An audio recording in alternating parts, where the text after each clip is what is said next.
অন্য আয়াতে আল্লাহ পাক বলেন وآتاكم من كل سألتموه وإن تعدوا نعمة الله لا تحصوها। আল্লাহ পাক বলেন তিনি তোমাদের প্রতি এত দয়াবান, আল্লাহ তোমাদের প্রতি এত দয়া রাখেন, এত মেহেরবানি করেন যে তোমাদের সমস্ত চাহিদা তিনি পূরণ করেছেন। তোমাদের জীবনে যা দরকার সব তিনি পূরণ করেছেন, এত পূরণ করেছেন তোমরা যদি আল্লাহ পাকের নেয়ামতগুলি যদি গণনা করো, ওয়া ইন তাউদ্দু নি'মাতাল্লাহি লা তুহসুহা, আমার নিয়ামতগুলি যদি গুনতে থাকো গুনে গুনে আমার নিয়ামত শেষ করতে পারবে না। সুবহানাল্লাহ বিহামদি, আমার নিয়ামত গুনে শেষ করতে পারবে না, এত নিয়ামত আমি আল্লাহ রাব্বুল আলামিন দান করেছি। সুতরাং প্রকৃত কথা হচ্ছে যে মানুষ বড় অকৃতজ্ঞ, মানুষ সমস্ত নিয়ামতকে নিয়ামতের শুকর আদায় করে না, নিয়ামত বোঝেও না। উলাইকা কাল আনাম, চোখ আছে, চোখ দিয়া সব দেখে কিন্তু আল্লাহর নিয়ামতগুলি দেখে উপলব্ধি করার ক্ষমতা নাই। খায় জনমের খাওয়া, কিন্তু খাওয়ার পরে কার খানা খাইলো, কার দেওয়া খানা খেলো, এরপরে এতটুকুন শুকরিয়াও আদায় করে না। তো চোখ থাকতে দেখে না, অন্তর থাকতে চিন্তা করে না, কান থাকতে হক শোনে না। আল্লাহ পাক বলেছেন উলাইকা কাল আনাম, এরা হলো জানোয়ারের মতো। কিসের মতো বলুন? আল্লাহ বলেন না বালহুম আদাল, শুধু জানোয়ারের মতো না, বরং জানোয়ারের চাইতেও নিকৃষ্ট। জোরে কর নাউজুবিল্লাহ। যাদের চোখ থাকতে দেখলো না, কান থাকতে শুনলো না, অন্তঃকরণ থাকতে বিবেচনা করলো না, এরা চতুষ্পদ জানোয়ারের মতো। আল্লাহ পাক বলছেন আর রহমান আল্লামাল কোরআন, এ কোরআন শিক্ষা দিয়েছেন রহমান, যিনি দয়ার সাগর, যিনি মানুষের সব প্রয়োজন মিটিয়েছেন। কোরআনের মতো একটা বড় প্রয়োজন তিনি মিটাবেন না, তা কি হতে পারে? জোরে কোন হতে পারে? মানুষ সৃষ্টি করলেন অথচ মানুষের চলার পথ দিলেন না। মানুষ সৃষ্টি করলেন, মানুষ কোন পথে চলবে, কি করলে আল্লাহ রাজি হবেন, কি করলে বেহেশতে যাব, কি করলে শান্তিতে থাকবো দুনিয়ায়, এর কোনো পরিকল্পনা তিনি দিলেন না। তিনি শুধু বললেন নামাজ পড়ো, রোজা রাখো, আর তা যদি না করো কিয়ামতে জাহান্নামে যাবা। আল্লাহ কি এইভাবে জালিম? আল্লাহ এরকম জালিম? ওয়ামাল্লাহু বিযাল্লামিল লিল আবিদ। আল্লাহ পাক বলেছেন আমি আমার বান্দার জন্য জালিম নই, আমি বান্দার উপরে জুলম করি না। আল্লাহ পাক রহমান, তিনি আমাদের পথ দেখিয়েছেন। তিনি কি সুন্দর, কত রহমত তার, কত দয়া। রহমান নাম দিয়ে সূরাটি শুরু করেছেন। এ কোরআন শিক্ষা দিয়েছেন তিনি, যিনি দয়াবান। আল্লাহ রাব্বুল আলামিন বলেন আল্লাযী جعل لكم الأرض مهدا وجعل لكم فيها سبلا لعلكم تهتدون। তিনি আল্লাহ যিনি তোমাদের জন্য এই পৃথিবীটাকে সমতল করেছেন, এই পৃথিবীটাকে সুন্দর করেছেন, সমতল করে দিয়েছেন। আর তোমাদের চলার জন্য তিনি রাস্তা তৈরি করেছেন, সমতল জমিনের উপরে করে দিয়েছেন, পৃথিবীটাকে সমতল করেছেন, মাটিটাকে সুন্দর করেছেন, রহমত করেছেন। তিনি পৃথিবীর মানুষকে বসবাসের জন্য একটা পৃথিবী বানালেন, কিন্তু সেই পৃথিবীতে সেই মাটিটা এমন হলো যেখানে এত শক্ত যা বিল্ডিং করা যায় না, যেখানে মাটি খোসা যায় না, জমিন চাষ করা যায় না। জমিন কি এরকম শক্ত? জোরে বলেন এরকম শক্ত? এরকম শক্ত না। আবার বৃষ্টি পড়লে যে কাদা হয়, ওই রকম যদি জনমের মতো আল্লাহ কাদা বানায় দিতেন যে মানুষ দাঁড়াইতেই পারে না, কাদার মধ্যে ডুবে যায়, এরকম যদি অবস্থা হতো তাহলে এই পৃথিবীর এই জমিনের উপরে মানুষ বাড়ি ঘর বানাইতে পারতো না। ঠিক কিনা কন? আল্লাহ পাক বলছেন আমি একটা ভারসাম্যের মাধ্যমে এই পৃথিবীকে, এই জমিনকে সৃষ্টি করছি, এবং এই জমিন যেন তোমাকে নিয়ে নড়াচড়া করতে না পারে সেজন্য আমি পাহাড় দিয়েছি। পাহাড়গুলিকে কিলকের মতো, পেরেকের মতো খিল মেরে দিয়ে পৃথিবীটার ভারসাম্য রক্ষা করেছি, যাতে করে তোমাকে নিয়ে টালমাটাল হতে না পারে। এই সুন্দর করে পৃথিবীটা বানালাম। তারপরে وَلَقَدْ مَكَّنَّاكُمْ فِي الْأَرْضِ وَجَعَلْنَا لَكُمْ فِيهَا مَعَائِشَ قَلِيلًا مَا تَشْكُرُونَ। আল্লাহ পাক বলেন আবার দেখো, এই জমিনে আমি তোমাদেরকে প্রতিষ্ঠিত করেছি, আর জমিনের উপরে তোমরা যাতে রুজি রোজগার করতে পারো সে ব্যবস্থাও আমি করে দিয়েছি। জমিন সৃষ্টি করেছি, আবার রুজি রোজগার করবে সে ব্যবস্থাও আমি তোমাদের জন্য করে দিয়েছি। এই পৃথিবী তুমি চাষাবাদ করবে, তাতে ফসল হবে, সে ব্যবস্থা করে দিয়েছি। বাড়িঘর বানাবে, সে ব্যবস্থা করে দিয়েছি। তারপরে পৃথিবীর এ মাটির নিচে তোমার জন্য সম্পদ রেখেছি। সমুদ্রের ভিতরে, নদীর ভিতরে, সেখানেও তোমার জন্য সম্পদ রেখেছি। আমি রহমান, সব প্রয়োজন মিটিয়েছি। শুধু এর জন্য নয় যে সৃষ্টি করলাম, ইবাদত করলাম আর জাহান্নামে পাঠিয়ে দিলাম, তা তো না। তোমাকে আমি সৃষ্টি করেছি, তোমার প্রয়োজন, যত প্রয়োজন তোমার ছিল জীবনে, সমস্ত প্রয়োজনগুলি আমি মিটিয়েছি। আল্লাহ পাক বলছেন, ওয়াহুয়াল্লাযী সাখখারাল বাহরা লিতাকুনু মিনহু লাহমান তারিয়ান ওয়া তাস্তাখরিজু মিনহু হিলিয়াতান তালবাসুনাহা। আল্লাহ পাক বলেন, এই সমুদ্রকে আমি আল্লাহ তোমার নিয়ন্ত্রিত, তোমার নিয়ন্ত্রণাধীন করে দিয়েছি সমুদ্রকে। আর তার ভিতরে তাজা মাংস, তাজা গোশত তোমার জন্য রেখেছি, খাবার রেখেছি। আবার তুমি পরিধান করতে পারো এমন জিনিসও, ব্যবহারের জিনিস সমুদ্রের মধ্যে রেখে দিয়েছি। তার মানে হলো সমুদ্রের ভেতরে, তার ভিতরে মাছ রয়েছে, টাটকা মাছ আছে, মণিমুক্তা আছে। স্থলভাগে পৃথিবীর মাটির উপরে যত জিনিস আছে, যত নিয়ামত আছে, সমুদ্রের তলদেশে তার কোনো অংশে কম নাই, বরং তার থেকে আরো বেশি আছে। মাটির উপরে যত নিয়ামত আছে, সম্পদ আছে, মাটির তলায় তার থেকে কোনো অংশে কম নাই। অনেক নিয়ামত মাটির তলায় আছে, খনিজ দ্রব্যগুলি মাটির তলায় থাকে। সমুদ্রের তলদেশে অসংখ্য নিয়ামত আল্লাহ রাব্বুল আলামিন রেখেছেন। বলছেন, আমি হচ্ছে রহমান, আমার দয়ায় ভরা, আমি তোমার সমস্ত প্রয়োজন আমি আমার দয়া দিয়ে আমি মিটিয়েছি। আমার ভাইরা, আল্লাহ সুবহানাহু ওয়া তাআলা তিনি হচ্ছেন রহমান, তিনি হচ্ছেন রহমান। জোরে বলেন, তিনি কি? দয়ার সাগর, যিনি মানুষের সমস্ত প্রয়োজন মিটিয়েছেন, তিনি কোরআন অবতীর্ণ করেছেন।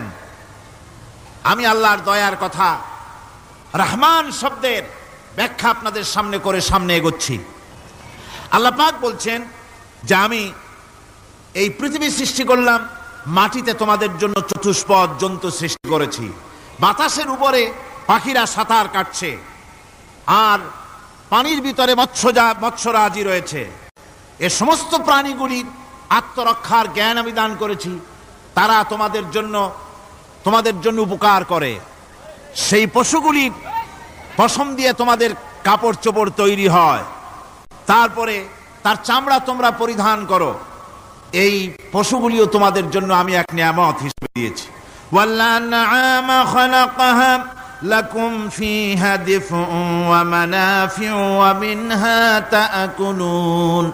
আল্লাহ সুবহানাহু ওয়া তাআলা বলেন, আমি মানুষের জন্য পশু তৈরি করেছি, চতুষ্পদ জন্তু সৃষ্টি করেছি, যার পশম দিয়ে তোমাদের জন্য শীতের পোশাক তৈরি হয়। আপনারা যে এই যে চাদর গায়ে দেন, কম্বল গায়ে দেন, এগুলো কার পশম? পশুর পশম। পশুগুলির, জন্তুগুলির পশম দিয়ে আপনাদের জামা কাপড়গুলি তৈরি হয়। তারপরে এই পশু আপনাদের জন্য বাড়িতে পাহারা লাগায়। আল্লাহ পাক বলছেন, এছাড়া এই পশুগুলি আমি এমন নিয়ামত দান করেছি সমুদ্রের ভিতরে, জমিনের উপরে, মাটির তলায়, আবার আকাশের উপরে, জমিনের উপরে বিচরণশীল জীবগুলিও তোমার জন্য তৈরি করেছি।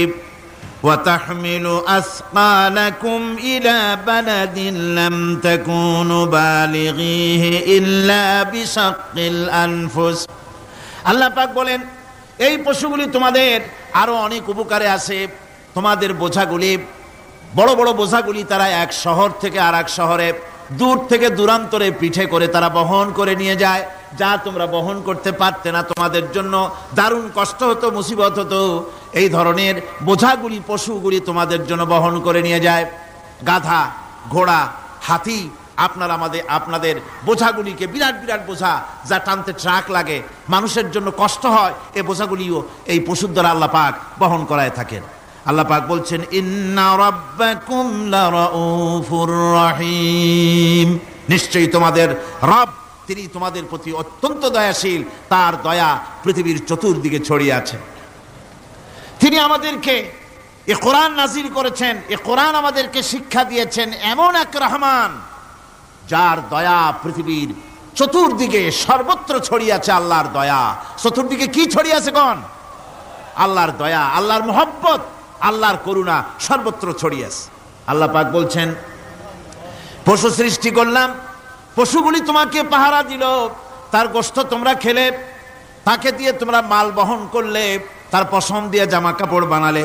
আরো দেখো কি করলাম এই পশু দিয়ে, ওয়া ইন্না লাকুম ফিল আনআমি লাইবরা নুসকিকুম মিম্মা ফি বুতুনিহি মিন বাইনি ফারসিন ওয়া দামিন লাবানান খালিসান সাইগান লিশারিবিন। আল্লাহ রাব্বুল আলামিন বলেন, চতুষ্পদ জীবের মধ্যে বুদ্ধিমান ব্যক্তিদের জন্য নিদর্শন রয়েছে, যারা বুদ্ধিমান তাদের জন্য নিদর্শন রয়েছে। দেখো তোমার গাভীগুলি, এগুলি জমিনের ঘাস খেলো,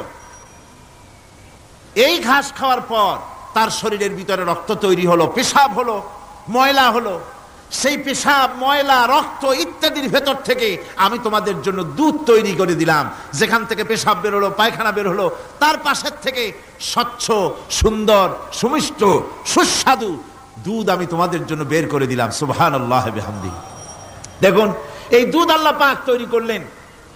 কাগজ তৈরি হয় যে মিল, কলকারখানায়, পেপার মিল, আপনারা যদি কোনো পেপার মিলে যান তো যে দেখবেন কাগজ তৈরি হয় গাছ দিয়ে। এই গাছগুলি মিলের মধ্যে, মেশিনের মধ্যে ঢুকানো হয়, মেশিনের ভিতরে গাছটা ঢুকে মেশিনের তাপে, বৈদ্যুতিক তাপে এই গাছগুলি গলে যায়, পানি হয়ে যায়। তারপরে ছাকনা থাকে, নেট থাকে, কয়েকটা নেট থাকে, সেই ছাকনাগুলির ভিতর থেকে ছেঁকে এরপরে সেই পানিটা চলে আসে প্লেটের উপরে, এসে আস্তে আস্তে শক্ত হতে হতে সেটা কাগজে পরিণত হয়ে যায়, পানিটা আস্তে আস্তে কাগজে পরিণত হয়ে যায়। তো এই কাগজ তৈরি করতে গিয়ে কাগজটা থেকে যে ছাকনাগুলি দেওয়া হলো, নেট দেওয়া হলো, যাতে করে কোনো আবর্জনা না যায়, সেজন্য এতগুলি নেট সিস্টেম আছে, এতগুলি ছাকনার সিস্টেম আছে। কিন্তু তারপরেও এত সাবধানতা সত্ত্বেও আমরা দেখি কাগজে লিখতে গেলে কাগজের মধ্যে নিপের সাথে অ্যাক্সিডেন্ট হয়ে যায়, এ ধরনের আবর্জনা কাগজের মধ্যে দুই একটা থেকে যায়, অনেক কাগজের মধ্যে এরকম পাওয়া যায়, যায় কিনা ভাই? এবার আপনি দেখেন, কাগজ তৈরি করার জন্য মিল কলকারখানার ভিতরে, পেপার মিলে এতগুলো নেটের ব্যবস্থা থাকে, ছাকনার ব্যবস্থা থাকে, তারপরেও আবর্জনা কিছু কাগজের মধ্যে চলে আসে, দুই একটা থেকে যায়। কিন্তু ঘাস খেলো, কুটা খেলো, খড় খেলো, ভুসি খেলো, তুষি খেলো, গাবিতে খেলো, খাওয়ার পরে আল্লাহ রাব্বুল আলামিন এ দিয়ে দুধ বানালেন, এ দিয়ে পায়খানা হলো, পেশাব হলো, রক্ত হলো। দুধ যখন দহন করলেন, দুধ দহন করার সময় একটা ঘাসের কণাও কি তার মধ্যে পেয়েছেন? পাওয়া গেছে? যায় নাই। অথচ দুধ থাকে যে বাটের মধ্যে, ওটা কি বলেন? ওলান বলে নাকি? যে ওলানের ভিতরে দুধ থাকে, ওইটা কাটে দেখেন, জবাহ করে, গরু জবাহ করে ওলানটা কাটে দেখেন, ওর ভিতরে কোনো নেট আছে, কোনো জাল আছে, কোনো ছাকনার ব্যবস্থা আছে? কিচ্ছু নাই। সুবহানাল্লাহ কইতে ইচ্ছে করে না ভাইরা? আল্লাহ রাব্বুল আলামিন বলেন, এইভাবে করে পশুর ভিতরে তোমার জন্য কত, এক পশুতে কত উপকার করলাম, গোশত খাওয়ালাম, চামড়া দিয়া জামা বানায় দিলাম। প্রচন্ড শীত পড়ে যেখানে, কানাডায়, ইউরোপে, আমেরিকায় প্রচন্ড শীত পড়ে কোনো কোনো এলাকায়। দক্ষিণ আমেরিকায় কানাডার একটা এলাকা আছে যেখানে এবার আমি সফর করে এসেছি। 12 মাস বরফ পড়ে সেখানে, বরফ আর বরফ ছাড়া কিছু নাই, সমস্ত রাস্তাঘাট সব বরফ আর বরফ। সেখানে এই প্রচন্ড শীতের ভিতরে মানুষ কিভাবে থাকবে? সুতা দিয়া তৈরি করা কাপড়ে শীত কিছুতেই মানতে পারে না। আমি তো গেছি এমন এক জায়গায়, কানাডা এবং আমেরিকা যেখানে ছিলাম, সেখানে শীত ছিল -11 টেম্পারেচার, -11। এখন বোঝেন যে ঠান্ডাটা কি পরিমাণ। মুখের থেকে থুতু ফেললে আপনি চেহারা ফিরাতে পারবেন না, এর মধ্যে আপনার থুতু বরফ হয়ে যাচ্ছে। এই রকমের প্রচন্ড ঠান্ডায় সব রকমের কাপড় চোপড় যা ছিল এগুলো সব কিনে গায়ে দিয়ে আমি 1 3 হয়ে গেছি ফুলিয়া। তারপরেও আমার মনে হচ্ছে ঠান্ডা আমার হাত দিয়ে স্পর্শ করতেছে। তাহলে বরফের দেশ যেটা, এস্কিমোরা যেখানে বাস করে, সেই মানুষগুলির অবস্থা কি? ওই এস্কিমোরা যেখানে বাস করবে, 12 মাস যেখানে বরফ পড়বে, ওই জায়গার মানুষগুলো কি করে, কি গায়ে দিয়া বাঁচবে? এ পরিকল্পনা, এই চিন্তা দুনিয়ায় কেউ করে নাই, রহমান করেছেন। আল্লাহ রাব্বুল আলামিন পশু তৈরি করেছেন, পশুর গায়ে পশম দিয়েছেন, চামড়া দিয়েছেন, সেই জায়গার মানুষগুলি চামড়া দিয়া জামা তৈরি করে গায়ে লাগায়, শীত ঢোকে না। সুবহানাল্লাহ বিহামদিহি। চামড়া দিয়ে জামা তৈরি হচ্ছে, কাপড় চোপড় তৈরি হচ্ছে। আল্লাহ বলেন এভাবে করে কত কিছু হলো। চামড়া দিয়া জামা বানাইলা, পশম দিয়ে শাল তৈরি করলে, কম্বল তৈরি করলে, গোশতগুলো পাইকারি দরে খাইলে জম্মের খাওয়া, তারপরে হাড্ডিগুলি দিয়ে শার্ট তৈরি করলে।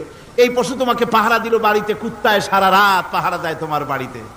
কুত্তা আবার পুলিশেও চাকরি করে। ইংল্যান্ডে, লন্ডনে দেখেছি আপনার, সেখানে কুকুর, ওকে ট্রেনিং দেওয়া হয়, কুকুর পুলিশে চাকরি করে। কোনো পুলিশ আছে হাবিলদার, সাব ইন্সপেক্টর, তবে কুত্তা জানে না যে সাব ইন্সপেক্টর কিনা আসে। বিভিন্ন বিভাগ তাকে দেওয়া হয়েছে এবং তারা এত নির্ভরযোগ্য, শুধুমাত্র চোরের ছবি আর তার ব্যবহৃত জামা কাপড় একটুখানি নাকে শুকায় দেবে কুত্তাকে, পুলিশ আর যাওয়া লাগবে না। এই কুত্তা পুলিশই যথেষ্ট। খুঁজা চোর যদি একবার তার নজরে এসে যায় আর ছাড়াছাড়ি নাই, তাকে হাজির করবে, পুলিশের সামনে এনে হাজির করবে। তো এই কুকুর বাড়িতে পাহারা দিচ্ছে আপনার জন্য, তারপরে পুলিশের দায়িত্ব পালন করতেছে। মানুষ মরে গেলে কোথায় মরেছে সেগুলি সন্ধান করে নিয়ে আসতেছে, মাইন কোথায় পোতা আছে তা খুঁজে নিয়ে আসতেছে। কত উপকার আল্লাহ পাক করছেন। আল্লাহ পাক বলছেন, দেখো বান্দা, তোমার জন্য এই ধরনের অসংখ্য নিয়ামত আমি দান করেছি। আর এই নিয়ামতগুলি কার থেকে আসছে? যত নিয়ামত বান্দা তোমার জন্য তুমি পেয়েছো, সমস্ত নিয়ামত আমি আল্লাহ রাব্বুল আলামিনের পক্ষ থেকে এসেছে। সব নিয়ামত কে দিয়েছেন? জোরে বলেন, কে দিলেন? আল্লাহ পাক দিলেন। আল্লাহ পাক বলেন, এইভাবে করে আমি আমার নিয়ামত দিয়ে, রহমত দিয়ে তোমাকে আমি সৃষ্টি করেছি, তোমাকে লালন পালন করতেছি। একটি মানুষ যতই সংকীর্ণ এবং অসভ্য জীবন যাপন করুক না কেন, সে পৃথিবীতে যেখানে বসবাস করে সেখানে বসে সে অন্তত তার চতুর্দিকে কত নিয়ামত সে লাভ করতেছে তা সে চিন্তা না করে পারে না। সে যদি চিন্তা করে তাহলে অবশ্যই এগুলি তার জ্ঞানের মধ্যে আসবে। একজন কৃষক, সে নির্জন একটা কুটিরে বাস করে, সে আল্লাহর সৃষ্টি নৈপুণ্যতা বুঝুক আর না বুঝুক, আকাশ কেন সৃষ্টি হলো, জমিন কেন সৃষ্টি হলো, এই কথা যদি জিজ্ঞাসা করা হয় কৃষককে, সে তো ভালো করে তা বুঝবে না। কিন্তু অন্তত এতটুকুন কথা একটা মূর্খ, একজন চাষি যে প্রত্যন্ত একটা অঞ্চলে বাস করে, একটা নিবিড় পল্লীতে বাস করে, অজ পাড়াগায় বাস করে, কোনো শিক্ষার আলো পৌঁছায় নাই, স্কুল নাই, কলেজ নাই, বিদ্যুৎ নাই, হসপিটাল নাই, রাস্তা নাই, টেলিফোনের ব্যবস্থা নাই, এমন একটা জায়গায় একটা নিরেট, একটা মূর্খ, একটা চাষি একটা ঘরের মধ্যে বাস করে। সে পৃথিবীর আল্লাহর সৃষ্টি নৈপুণ্যতা আর কিছু বুঝুক আর না বুঝুক, এতটুকুন কথা তো সে বোঝে যে আমি যদি অসুস্থ হই তাহলে এই গাছপালার পাতা শিকড় বেটে খেলে আমি রোগমুক্ত হয়ে যাই। আমি প্রচন্ড রৌদ্রে যখন পুড়ি গাছের তলায়, আমি ছায়া নিলে পরে আমি তখন আরাম পাই, ঠান্ডা পাই।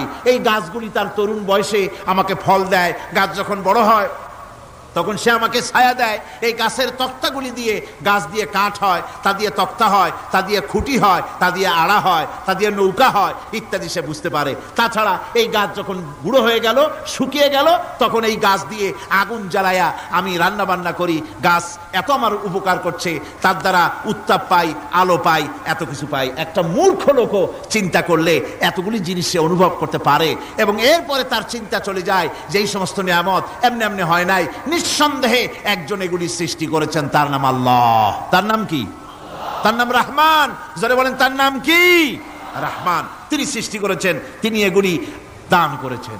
এই বৃক্ষরাজি আল্লাহ পাক বলছেন, নিল্লাযী জাআলা লাকুম মিনাশ শাজারিল আখদারি নারান ফাইযা আনতুম মিনহু তুকিদুন। আল্লাহ রাব্বুল আলামিন বলেন, সেই দয়াময় আল্লাহ রাব্বুল আলামিন গাছ সৃষ্টি করেছেন আর এই গাছগুলি সৃষ্টি করে দিয়েছেন তোমাদের কাজের জন্য, যা দিয়ে তোমরা আগুন জ্বালাও, চুলা জ্বালাও, রান্না বান্নার কাজ করো। ওয়া রাহমাতি ওয়াসিআত কুল্লা শাই। আমার রহমত ঘিরে আছে আমার গোটা পৃথিবীকে, সর্বত্র আমার রহমত আর রহমত। এই কোরআন শরীফ শিক্ষা দিয়েছেন তিনি আর রহমান আল্লামাল কোরআন। এই কোরআন শিক্ষা দিয়েছেন সেই মহান আল্লাহ রাব্বুল আলামিন, যিনি হচ্ছেন রহমান, যার দয়া দিয়ে গোটা পৃথিবী পরিব্যাপ্ত হয়ে আছে। এক মুহূর্তের জন্য চিন্তা করুন, এক মুহূর্তের জন্য চিন্তা করুন, আল্লাহ পাকের দয়া যদি না থাকতো তাহলে কি অবস্থা হতো? এই পৃথিবী আছে, পৃথিবী আছে কিন্তু কোনো সৌন্দর্য নাই, আকাশ আছে কিন্তু কোনো তারকা নাই, তারকা আছে কিন্তু তাতে কোনো আলো নাই, গাছ আছে কিন্তু তাতে কোনো সবুজ শ্যামলিমা নাই, আওয়াজ আছে কিন্তু তাতে কোনো সুর নাই, মানুষ আছে কিন্তু তার দেহের মধ্যে কোনো ঐক্য নাই। এই জাতীয় একটা পৃথিবীর চিন্তা মানুষ করতে পারে না। এটা একটা কবরস্থানের মতো অবস্থা হয়ে যাবে। আল্লাহ পাক বলছেন, দেখো আকাশ বানাইছি, আবার সেই আকাশ দেখতে যেন সুন্দর হয় সেজন্য তারকা প্রদীপ দিয়ে আকাশকে সাজাইছি। যেরকম সুবহানাল্লাহ। আল্লাহ রাব্বুল আলামিন বলেন, ওয়ালাকাদ যায়্যানাস সামাআদ দুনিয়া বিমাসাবিহ। আল্লাহ পাক বলেন, এই দুনিয়ার আকাশ খানিকে তারকা প্রদীপ দিয়া সাজায় রেখেছি মনের মতন। দেখো তুমি তাকাইয়া, কি সুন্দর করে নয়নবিরাম দৃশ্য আকাশ বানালাম, চতুর্দিকে তারকা রাত্রে ফুটে উঠল, যা দেখলে মানুষের নজর, মানুষের সুন্দর, তার চক্ষু শীতল হয়ে যায়। জোরে বলেন সুবহানাল্লাহ। সুন্দর করে এই আকাশটাকে আমি সাজিয়েছি। তারপরে আল্লাযী খালাকা সাবআ সামাওয়াতিন তিবাকা মা তারা মিন খালকির রহমানি মিন তাফাবুত। স্রষ্টা তিনি সপ্ত আকাশ রচিলেন থরে থরে, কোন ত্রুটি হেরিবে না তার পূর্ণ সৃজন পরে। চাও তুমি তার সৃষ্টি পানে, দেখো কিছু ভুল চোখ, ফিরাও তোমার নয়ন খানি, ফিরাও তোমার মুখ। অক্ষমহীন দৃষ্টি তোমার সৃষ্টিতে পাবে ফাঁকি, ফিরাও তোমার নয়ন খানি, ফিরাও কাঙ্গালাখি। আল্লাহ পাক বলেন, আমার আকাশের দিকে তাকাও, বারবার তাকাও, সূর্যের দিকে তাকাও, চন্দ্রের দিকে তাকাও, গাছপালার দিকে তাকাও, তাকায় দেখো কোনো ভুল আছে নাকি, ভালো করে দেখো কোনো ভুল আছে নাকি। আল্লাহ পাক বলেন, আবার তাকাও। দেখতে দেখতে তোমার চক্ষু দুর্বল হয়ে তোমার কাছেই ফিরে আসবে। আমার সৃষ্টি নৈপুণ্যতার ভিতরে কোনো ভুল পাবে না। সুবহানাল্লাহ। একজন দরবেশ সাহেব, তিনি একবার এই সূরার পড়তেছিলেন, মুখস্থ তেলাওয়াত করতেছিলেন, একটা গাছের তলায় বসে, একটা বট গাছের তলায় বসে এটা তেলাওয়াত করতেছিলেন। যখন তিনি পড়লেন, হাল তারা মিন ফুতুর, আমার সৃষ্টি নৈপুণ্যতার ভিতরে কোনো ভুল পাওয়া যায় নাকি। দরবেশ সাহেব চিত হয়ে শুয়ে শুয়ে তেলাওয়াত করতেছেন আর বলছেন, আল্লাহ রাব্বুল আলামিন, তোমার সৃষ্টি নৈপুণ্যতার ভিতরে কোনো ভুল ধরার ক্ষমতা তো কোনো মানুষের নাই। তবে একটা জিনিস আমার নজরে পড়ল, এই যে বিরাট বট গাছটা, পৃথিবীতে যত গাছ আছে যেমন গাছ তেমন ফল, তাল গাছটা যেমন ফলও তেমন, নারকেল গাছটা যেমন ফলটাও তেমন, কিন্তু এত বড় বিশাল বট গাছ ফল হতেছে ছোট্ট ছোট্ট ট্যাবলেটের মতো। গাছটা যেমন ফলটা তেমন হয় নাই। আল্লাহ এটা ভুল না, তুমি বলেছো যে দেখো কোনো ভুল টুল আছে নাকি, তুমি ভুল তো না, আমার চোখে এটা লাগলো, যেমন গাছ তেমন ফল হয় না। দরবেশ সাহেব চিত হয়ে শুয়ে শুয়ে তেলাওয়াত করছেন, মনের মধ্যে এই চিন্তা আসলো, গাছটা যেমন তেমন ফলটা হলো না। দরবেশ সাহেব বলেন, এই চিন্তা করতেছি, হঠাৎ করে একটা দমকা হাওয়া বয়ে গেল, ডালে ডালে বাড়ি লেগে গেল, একটা আদা পাকা বটের ফল অনেক উপর থেকে বৃন্তচ্যুত হয়ে চট করে এসে আমার নাকের উপরে ফট করে পড়লো। নাকের উপরে এমন ভাবে পড়ছে, নাকটা জ্বলে উঠছে। আমি সেজদায় পড়ে গেলাম। দরবেশ সাহেব বলেন, আমি সেজদায় পড়ে গেলাম, চোখের পানি ফেলে আল্লাহর দরবারে মাপ চাইলাম, বললাম, রব্বুল আলামিন, তোমার কোনো জিনিসের ভিতরে কোনো খুঁত নাই, নিখুঁত জিনিস তুমি বানাইছো, কোনো ভুল নাই। আমি চিন্তা করেছিলাম নারকেল গাছ যেমন তার ফলও তেমন, তাল গাছ যেমন তার ফলও তেমন, বট গাছটা যেমন তেমন ফল। আমার আন্দাজ মতো, আমার চিন্তা মতো যত বড় বট গাছ অত বড় ফলটা যদি হতো, বটের ফলটা যে পজিশন নিয়ে আমার নাকে পড়েছিল, গাছ যেমন ফল তেমন হলো, নাকও যেত, আমার মাথাও যেত। আল্লাহ রাব্বুল আলামিন বলেন, দেখো বান্দা, আমার সৃষ্টি নৈপুণ্যতার মধ্যে কোনো ভুল পাবে না। সুবহানাল্লাহ ওয়া বিহামদিহি, কোনো ভুল নাই, বারবার তাকাও, কোনো ভুল পাবে না। আল্লাহ সুবহানাহু ওয়া তাআলা সুন্দর করে বানিয়েছেন, যা দেখবেন শুধু সুন্দর আর সুন্দর। সুবহানাল্লাহ বলে, শুধুই সুন্দর। ফুলের সৌন্দর্য দেখেন, গাছের সৌন্দর্য দেখেন, জমিনের সৌন্দর্য দেখেন, পাখির সৌন্দর্য দেখেন, আল্লাহ পাক যা বানালেন সবগুলিকে আল্লাহ পাক সুন্দর করে করে সৃষ্টি করেছেন, সব গুছিয়ে গুছিয়ে সুন্দর করে করে বানিয়েছেন, অসুন্দর করে কিছু বানান নাই।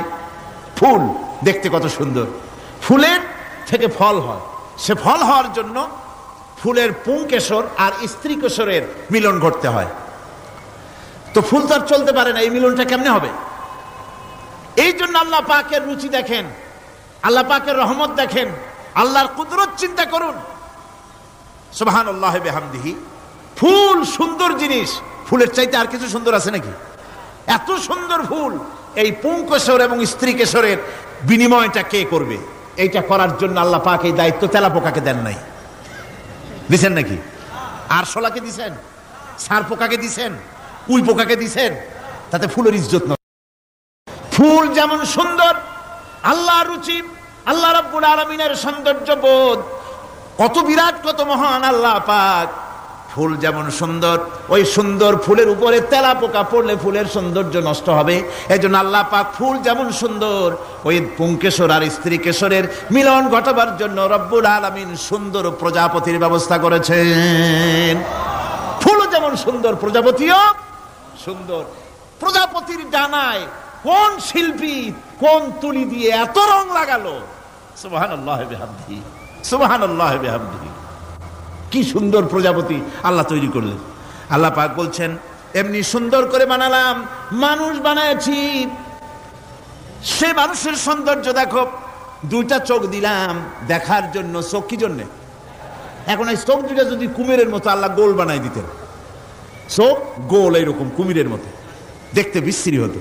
চোখ দুটোকে আল্লাহ টানা টানা করেছেন, চোখের উপরে ভুরু লাগিয়েছেন, তাতে আবার পশম দিয়েছেন, চোখে পিসি দিয়েছেন, চোখের ভিতরে মণিটা কালো করেছেন, তার চতুর্দিকে সাদা অংশকে নীলাভ করেছেন যাতে কালোটা আরো ফুটে ওঠে। সুবহানাল্লাহি বিহামদি। কত সৌন্দর্য আল্লাহ রাব্বুল আলামিন মানুষকে দিয়েছেন। আল্লাহর রহমতের ওয়াজ সারা বছর করলেও তো ফুরাবে না, এত রহমত, এত দয়া আল্লাহ সুবহানাহু ওয়া তাআলা। মানুষ আল্লাহ কি সুন্দর করে বানালেন। একবার একজন দরবেশ সাহেব রাস্তা দিয়ে যাচ্ছেন, প্রতিমধ্যে তিনি দেখতে পেলেন নদী থেকে এক কলসি পানি নিয়ে এক যুবতী সুন্দরী মেয়ে রাস্তা বেয়ে যেতেছে।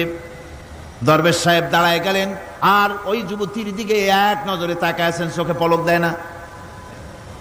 এরপরে যুবতী থমকে দাঁড়ায় গেল।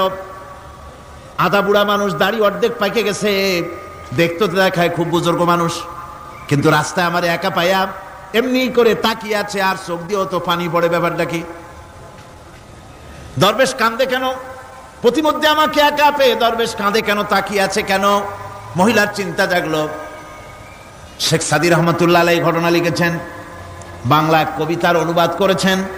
একদা সুখদায়ক প্রমোদা বদন, দর্শন করি মম ঝরিল নয়ন। হেসে কহে সেরূপসী সবিস্ময় মন, কহ দেখি মহাশয় কহ কি কারণ। বিষয় বিরাগী তুমি ভুবনে প্রচার, কি হেতু জন্মিল তব মানস বিকার। যুবতী মেয়েটি বলছে, ওগো দরবেশ সাহেব, হুজুর সাহেব, আমি একটা যুবতী মেয়ে লোক, রাস্তায় আমাকে একা পেয়ে আপনি আমার দিকে তাকায় আছেন আর কাঁদতেছেন। এই বৃদ্ধ বয়সে ভীমরতি হলে কেন? আমাকে দেখে কাঁদেন কেন আর এক নজরে কেন তাকায়ছেন? কারণটা কি? কি কুমতলব আছে? দরবেশ সাহেব বলছেন, হেসে কহিলাম বালে করহ শ্রবণ, নেত্র ঝরে তবু হেতু ভেব না এমন। হে রূপসী মেয়ে, তোমার জন্য আমি কান্দি, একথা একবারও চিন্তা করো না। যে শিল্পী রচিল এই সুধাংশু বদন, তাহার তরে ঝরে নেত্র নয়নে জীবন। তোমার প্রেম পাওয়ার জন্যে, তোমাকে দেখে লোবাতুর এবং কামুক হয়ে তোমার দিকে তাকায় কান্দি, একবারও ভেব না। আল্লাহর কসম, আমি কাঁদতেছি তোমার এত সুন্দর স্বাস্থ্য আর চেহারা যে আল্লাহ রাব্বুল আলামিন বানায় দিলেন। না জানি সেই আল্লাহ কত সুন্দর, যার সৃষ্টি এত সুন্দর, সে আল্লাহ রাব্বুল আলামিন না জানি কত সুন্দর। আল্লাহ পাক সেই সুন্দর আল্লাহ রাব্বুল আলামিনকে দেখার তৌফিক যেন আমরা পাই। জোরে কোন আমিন, আরো জোরে বলেন আমিন। আল্লাহ পাক বলছেন, আমি সুন্দর করে সব তৈরি করে দিয়েছি। বুঝবে তারা যারা চিন্তাশীল, যারা গবেষণা করে। ইন্না ফী খালকিস সামাওয়াতি ওয়াল আরদি ওয়াখতিলাফিল লাইলি ওয়ান নাহার লাআয়াতিন লিউলিল আলবাব। নিশ্চয়ই যারা নাকি জ্ঞানবান তারা রাত এবং দিনের পরিবর্তন, আকাশ এবং জমিনের সৃষ্টি ইত্যাদির ব্যাপারে, এই সৃষ্টি নৈপুণ্যতার ব্যাপারে তারা চিন্তা করে, গবেষণা করে। রাত এবং দিনের পার্থক্য মানুষের জীবন পদ্ধতিকে দুই ভাগে বিভক্ত করেছে, রাত এবং দিন।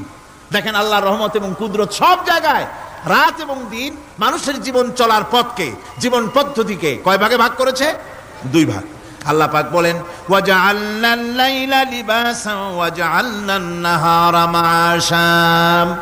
আমি রাতকে করেছি শান্তির বাহন, রাতকে করেছি আচ্ছাদন, শান্তির বাহন, আর দিনকে করেছি রোজগার করার জন্য। দিনের বেলায় রোজগার করবে, কামাই রুজি করবে, কল কারখানায় যাবে, খেতে খামারে যাবে, অফিস আদালতে যাবে, কাজ কাম করবে। এ কাজ করে করে শরীরের ভিতরে ক্লান্তি আসে, অবসাদ এসে যায়। আল্লাহ রাব্বুল আলামিন বলেন আমি আবার রাত বানালাম।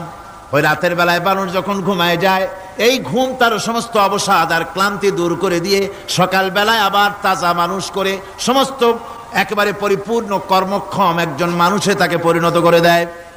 রাতটাকে আচ্ছাদন করে দিয়েছি, দিনের কোলাহল মুক্ত রাত। সূর্যের আলোর ঝলকানি, তীব্র আলো নাই, চিৎকার নাই, আওয়াজ নাই। রাতের একটি অন্ধকার চাদর পরিয়ে দিলাম এই পৃথিবীর উপরে, রাতের একটি অন্ধকার চাদর পৃথিবীর উপরে পরিয়ে দিলাম। কোলাহল মুক্ত পৃথিবী এখন, সূর্যের তীব্র আলো আর নাই। এখন আরামে তুমি ঘুমিয়ে যাও, ঘুমাও, আবার সকালবেলা উঠে তুমি কাজ করবে। আল্লাহ পাক বলেন আমি এভাবে ومن رحمته جعل لكم الليل والنهار لتسكنوا فيه ولتبتغوا من فضله। আল্লাহর রহমতের ভিতরে এটাও রহমত, আল্লাহর করুণা, আল্লাহর দয়া যে তিনি দিনকে করেছেন রুজি কামার জন্য, রাতকে করেছেন তিনি তোমাদের জন্য ঘুমাবার জন্য, বিশ্রামের জন্য।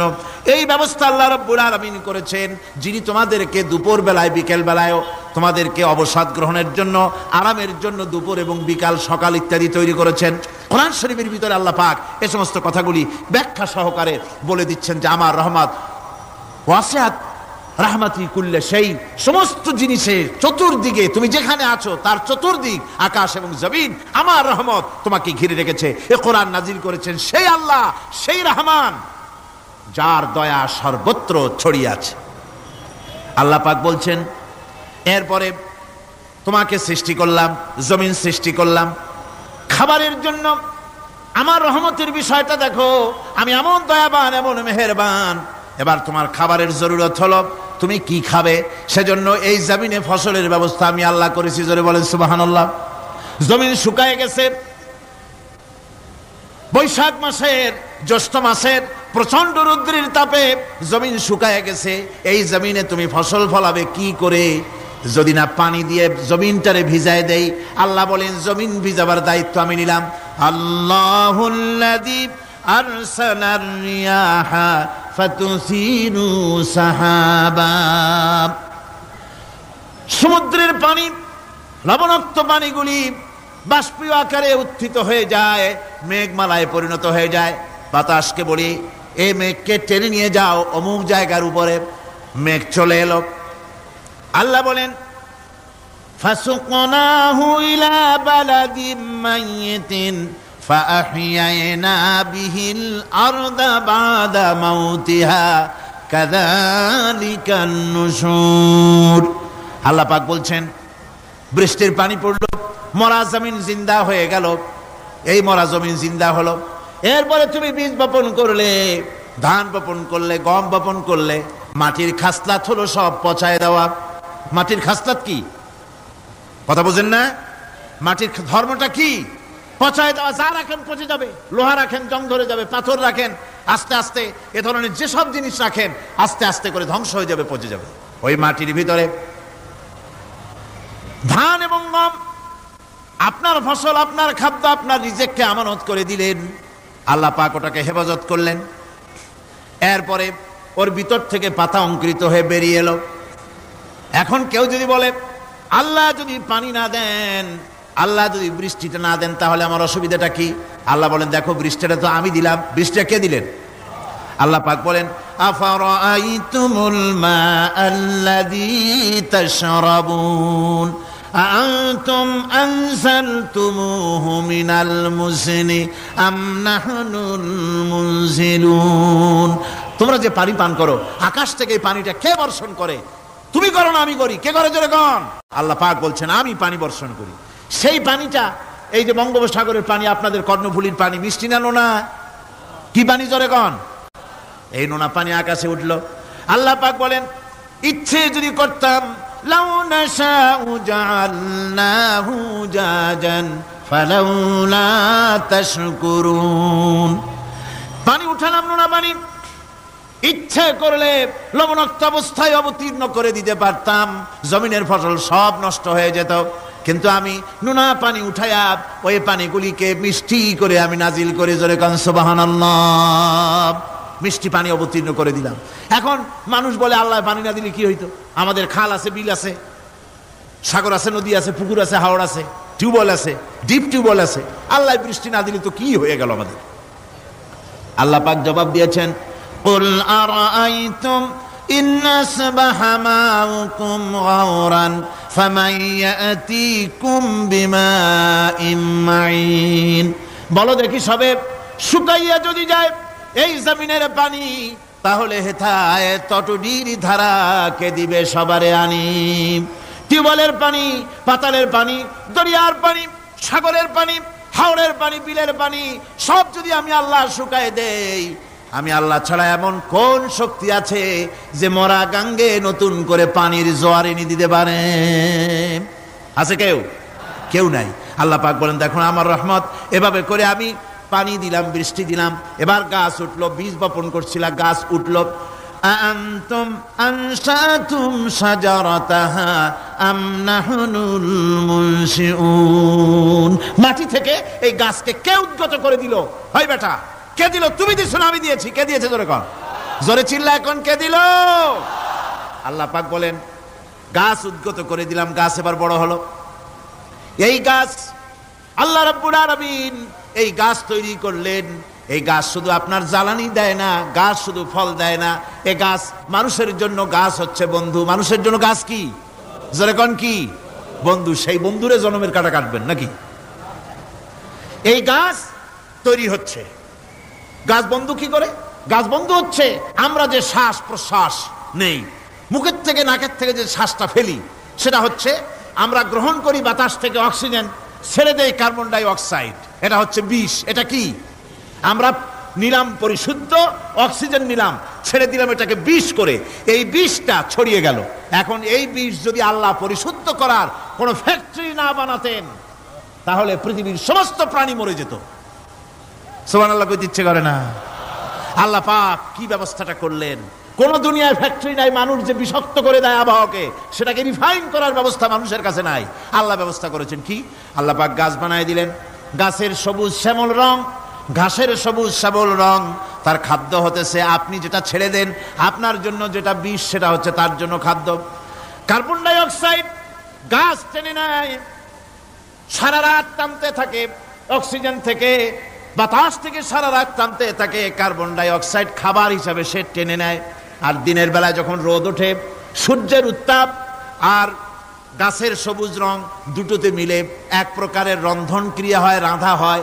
সেই রান্নার মাধ্যমে গাছের ভিতর থেকে গাছ আবার অক্সিজেন মানুষের জন্য, প্রাণীর জন্য ছেড়ে দেয়। সুবহানাল্লাহ। তো গাছ আপনার জন্য বন্ধু। একদিকে গাছ আপনার এই কাজ করলো, ফার্নিচার বানাইলো, ছায়া দিল, ফল দিল। আল্লাহ পাক বলেন, এই গাছগুলি কে তৈরি করলো? মিয়া তুমি করছো না? আমি করছি। আমি আমার রহমত দিয়ে তোমার গাছ বানাই দিলাম। এরপরে ফসল দিলাম, ফসল হলো, তোমার তরি তরকারি হলো, সব কিছু তোমার হয়ে গেল। এবার ফসল দেখা মানুষে যখন দেখে জমিনে বড় বড় ধানের গোছা হয়েছে, মোটা মোটা ধানের গোছা হয়েছে, মোছে তখন তেল মাখিয়ার নতুন নতুন গানের আয়োজন করে। এবার ফসল বেশি হয়েছে, গান, থিয়েটার, বাজনা, গুনাগার বিবি, কত রকমের গানের ব্যবস্থা করে ফেলে। জমিনে ফসল আর মোছে তেল মাখে আনন্দে। আল্লাহ রাব্বুল আলামিন বলেন, লাউ নাশাউ লাজআলনাহু হুতামান ফাযান্তুম তাফাক্কাহুন। আমি যদি ইচ্ছে করি তোমার জমিনের সমস্ত ফসলটাকে আমি সম্পূর্ণ কুটায় পরিণত করে দিতে পারি, তুষে পরিণত করে দিতে পারি। পারেন না? ধানের ভিতরে আল্লাহ যদি চাউল না দেন তাহলে সব তুষ হয়ে যাবে না? তখন কি করবেন আপনারা? কি করবেন? কোন বাংলাদেশ তখন হরতালের দেশ। যখন আপনি দেখলেন যে জমিনে ধানে এবার সব তুষ হইছে, তখন আল্লাহর বিরুদ্ধে হরতাল করেন। লাভ হবে কিছু? লাভ হবে? আল্লাহর বিরুদ্ধে আপনারা অনশন ধর্মঘট করেন, লাভ হবে কিছু? কোনো লাভ হবে না। আল্লাহ রাব্বুল আলামিন বলেন কোনো লাভ হবে না, বরং তোমরা তখন বলবে ইন্না লামুগরামুন বাল নাহনু মাহরুমুন। কপালে তখন আঘাত করবে, পরাঘাত করতে থাকবে আর বলবে যে আরে কপাল পোড়া হয়ে গেলাম, হতভাগ্য হয়ে গেলাম, বঞ্চিত হয়ে গেলাম, আল্লাহর রহমত থেকে সর্বনাশ হয়ে গেল। তখন কপালে আঘাত করা ছাড়া আর কিছুই করতে পারবে না। আল্লাহর বিরুদ্ধে মিছিল চলে না, সমাবেশ চলে না, বিক্ষোভ চলে না, হরতাল চলে না। মহান আল্লাহ রাব্বুল আলামিন বলছেন দেখো এইভাবে করে তোমার ফসলের ব্যবস্থা আমি আল্লাহ করেছি। আমি রহমান, আমি আল্লাহ পাক। কি এমন রহমান? আজ জমিনের ফসল বৃদ্ধির জন্য ইউরিয়া, সুপার সালফেট, সালফার সারের ব্যবস্থা হয়েছে, নানান জাতের সারের ব্যবস্থা হয়েছে। যখন এই সার মানুষ তৈরি করতে শেখে নাই, আবহমান কাল থেকে এই জমিনের জন্য সারের ব্যবস্থা কে করেছেন? জোরে কোন? আল্লাহ পাক বলেন আমিন আয়াতিহি আইয়ুরিকুমুল বারকা খাউফান ওয়া তামাম। আমার অসংখ্য নিদর্শনাবলীর মধ্যে এটাও একটি নিদর্শন যে আকাশে বিদ্যুৎ চমকে মেঘের গর্জন হয়। এই যে বিদ্যুৎ চমকে গর্জন হয়, এর মধ্যে রয়েছে মানুষের জন্য ভীতি এবং আশা। তারা ভয় পায়, আর এর মধ্যে আশাও রয়েছে। আশাটা কি? আশা হচ্ছে এই যে বিদ্যুৎ যে বছর যত বেশি চমকায় মেঘে, সে বছর জমিনে ফসল তত বেশি বাড়ে। কৃষিবিদরা বলেছেন বিদ্যুৎ যত বেশি চমকায় জমিনের ফসল তত বেশি বাড়ে। সুবহানাল্লাহি ওয়া বিহামদিহি। এর একটা সিস্টেম আছে, সেই সিস্টেম অনুযায়ী আল্লাহ জমিনে ফসল বাড়ায় দিলেন। আল্লাহ ফসল দিলেন। এবার আপনার আল্লাহ পাক বলছেন দেখো ফসল দিলাম, ধান হলো, চাউল হলো, মাছ হলো, গোশ হলো, সব হয়ে গেছে, এখন তুমি খাবে। রান্না বান্না হয়ে গেল, রহমত আমার দেখো, আমার রহমতটা দেখো। এ কোরআন শিখাইছেন সেই আল্লাহ রাব্বুল আলামিন যার নাম রহমান। জোরে বলেন তার নাম কি? রহমান। চাউল হয়ে গেছে, চাউল তো শুধু ভর্তা বানায় খাওয়া যাবে না, ভাত হয়েছে, আটা দিয়া রুটি তৈরি হয়েছে, কি দিয়া খাবেন? আল্লাহ রাব্বুল আলামিন আপনার পুকুরের ভিতরে মাছ দিয়া দিলেন, জন্তু জানোয়ার দিলেন, চার পায়া জানোয়ারের গোশত হালাল করে দিলেন, পাখির মাংস আল্লাহ রাব্বুল আলামিন হালাল করে দিলেন। এখন মাছ হলো, গোশ হলো। মাছ আর গোশ সিদ্ধ করে খাওয়া যাবে? জোরে বলেন যাবে? যাবে না। তার গন্ধ নষ্ট করতে হবে আর সুঘ্রাণ সৃষ্টি করতে হবে। এই গন্ধ নষ্ট করে সুঘ্রাণ সৃষ্টি করার জন্য লবঙ্গ তৈরি করলেন কে? কথা কন না কেন? এলাচি কার? দারচিনি কার? লবণ কার? মরিচ কার? হলুদ কার? পেঁয়াজ কার? সুবহানাল্লাহি ওয়া বিহামদিহি। এত নিয়ামত আল্লাহ রাব্বুল আলামিন বলেন ওয়া ইন তাউদ্দু নি'মাতাল্লাহি লা তুহসুহা। আমার নিয়ামত গণনা করে করে আমার নিয়ামত গুণে শেষ করতে পারবে না, এত নিয়ামত আমি দান করেছি। এরপরে তরি তরকারি হলো, মাছ গোশ খেতে খেতে অস্থির হয়ে যাবে, তারপরে তরি তরকারি দিলাম, শাক সবজি দিলাম, সবকিছু আমি আল্লাহ রাব্বুল আলামিন দিয়েছি। আমার নাম রহমান, তোমার সমস্ত প্রয়োজন আমি দিয়েছি, মিটাই দিয়েছি। এবার তরি তরকারি হলো আর মানুষ তরি তরকারি খাইলো, আল্লাহ শুকর আদায় করলো না। শুকর আদায় করে? করে না। এত সুন্দর মজার কদু, সেই কদু খায়, আর কদু খাইয়া মোসে তাও মারে আর বলে স্বাদের লাউ বানাইলো বৈরাগী। আল্লাহ শুকর আদায় করে, আল্লাহর নিয়ামতের শুকরিয়া আদায় করে না। আমার ভাইয়েরা, আল্লাহ রাব্বুল আলামিন বলেন এই পৃথিবীর আমি রহমান, কোরআন আমি শিখাইছি আমি রহমান। এমন রহমান শুধু মানুষকে খাবার দেই না, এই পৃথিবীর সকল প্রাণীকে আমি খাবার দেই। জোরে কোন সুবহানাল্লাহ। সকল প্রাণীর খাবার কে দেন? ওয়ামা মিন দাব্বাতিন ফিল আরদি ইল্লা আলাল্লাহি রিজকুহা। এই পৃথিবীর বুকে এমন কোন বিচরণশীল জীব নাই যে জীবের রিজকের দায়িত্ব আমি আল্লাহ গ্রহণ করি নাই। সমস্ত রিজকের দায়িত্ব কে নিয়েছেন? চিল্লায় কোন? আল্লাহ সুবহানাহু ওয়া তাআলা। আচ্ছা আপনি কোন তো দেখি, একজন জমিদার, একজন বড় লোক, চৌধুরী, খুব বড় লোক, তার বাড়িতে 20 জন লোক গেছে রাতের বেলায় 20 জন লোক গিয়ে মেহমান হইয়া তারা বলতেছে, সাহেব আমরা তো মেহমান, আমি এক একজন এক এক রকমের খাবার চাইলো। একজনে বললো আমি হরিণ খাবো, আর একজনে কয় আমি মুরগি খাবো, আর একজনে বললো আমি খরগোশ খাবো, আর একজনে বললো আমি হাতি খাবো, আর একজনে বললো আমি ছাগল খাবো। 20 জন মানুষে 20 রকমের খাবার চাইলো। একজনে কয় বোয়াল মাছ খাবো, আর একজনে কয় রুই মাছ খাবো। 20 জনে 20 রকমের খাবার দাবি করলো। বলেন জমিদার তো বাড়ির দ্বারে, জমিদারের বাপ, সেও কি পারবে 20 জনকে 20 রকমের খাবার পরিবেশন করতে? কোন প্রস্তুতি ছাড়া পারবে? কোন প্রস্তুতি ছাড়া জমিদার হোক রাজা বাদশাহ হোক 20 জন মানুষের খাবার 20 রকমের দিতে পারে না। আর আল্লাহ এমন রহমান, এই পৃথিবীর লক্ষ কোটি কোটি জাতির প্রাণীকে কোটি কোটি রকমের খাবার আল্লাহ রাব্বুল আলামিন পরিবেশন করতেছেন। সাপের খাবার একরকম, ব্যাঙের খাবার আর এক রকম। ব্যাঙে যা খায় সাপে তা খায় না, সাপে যা খায় ব্যাঙে তা খায় না। হাতির খাবার, গন্ডারের খাবার, ভল্লুকের খাবার, বাঘের খাবার, সিংহের খাবার, মানুষের খাবার, ছাগলের খাবার, মুরগির খাবার, মশার খাবার, শালপোকার খাবার, সমস্ত খাবার ভিন্ন ভিন্ন। আবার সমস্ত খাবারের মজা আল্লাহ রাব্বুল আলামিন আলাদা আলাদা করে দিয়েছেন। এমন রহমান, আপনার পেট ভরবেন শুধু স্বাস্থ্য বানাবার জন্য, পেট ভরে খাওয়া দরকারটা ছিল।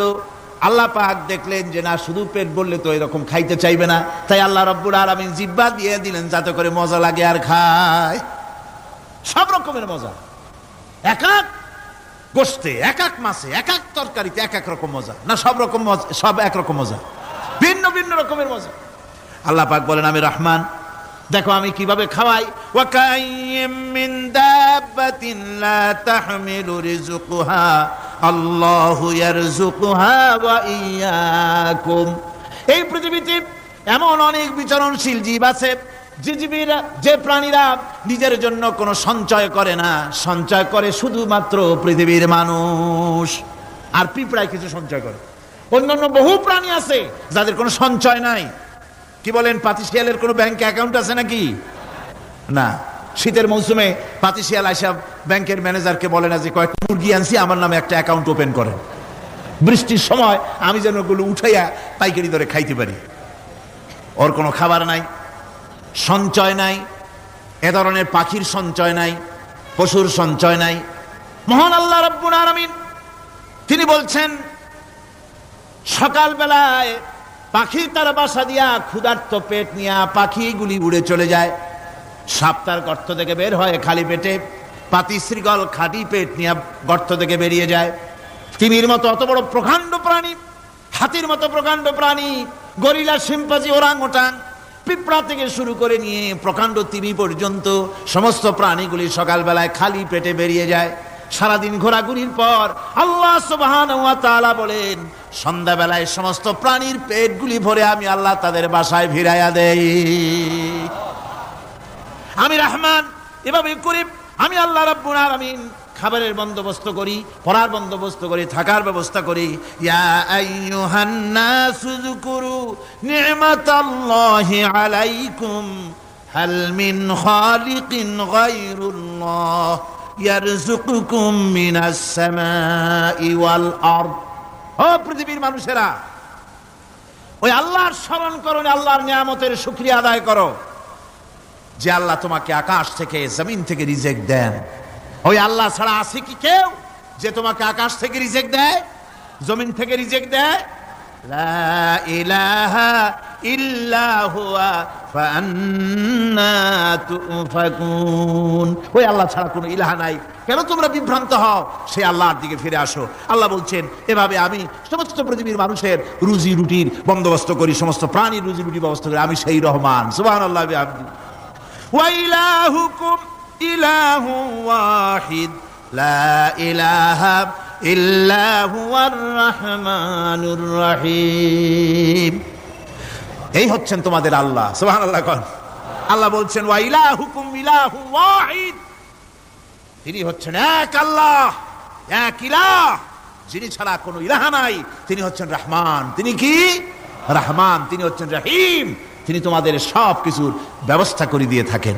কোনো জিনিস তোমাদেরকে বঞ্চিত করেন না। এই রহমান এমন রহমান যিনি তোমাদের সমস্ত নিয়ামত পূর্ণ করেন। আর রহমান এমন রহমান যে শুধু আপন আপন লোক দেখে তালাশ করে করে দেয় না, সকলকে দেয়। যারা নামাজ পড়ে তাদের দালান কোটা বেশি হয়, যারা তাহাজ্জুদ পড়ে তাদের ব্যাংকে টাকার অভাব নাই, যারা হজ করে যাকাত দেয় তারা টাকার জ্বালায় পয়সা কড়ির জ্বালায় অস্থির, এরকম নাকি?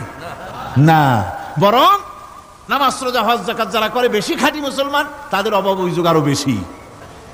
যাদের কাছে নামাজ নাই, রোজা নাই, আল্লাহ পরকালের চিন্তা নাই, তাদের টাকা পয়সা, সোনা দানা, জায়গা জমিন, সৌন্দর্য, সুখ আর আরো অনেক বেশি। বরং এদের কম, আপন লোকের চাইতে শত্রুকে বরং আল্লাহ পাক বেশি দেন। আপন লোক মানে যারা দিনদার, ইমানদার, পরহেজগার, নামাজি, এরা বরং কম পায়, ওরা বরং বেশি পায়। এমন কেউ নাই পৃথিবীতে শত্রুকে ডেকে বলবে আয় তোরেও দেই, কেউ নাই, একমাত্র আল্লাহ রব্বুল আলামিন যিনি সকলকে দেন। এই পৃথিবীর কোন মূল্য আল্লাহ রব্বুল আলামিনের কাছে নাই, একটা মশার দানার তুল্য মূল্য নাই। সেজন্য আল্লাহ পাক সকলকে নিয়ামত দেন, সকলকে ব্যবস্থা করেন। তাই এই কোরআন শরীফ আল্লাহ পাক তার মানুষের প্রতি এত দয়া মানুষের প্রতি, যে আল্লাহ পাকের দয়াটা কার? জোরে চিল্লায় কেন, দয়াটা কার?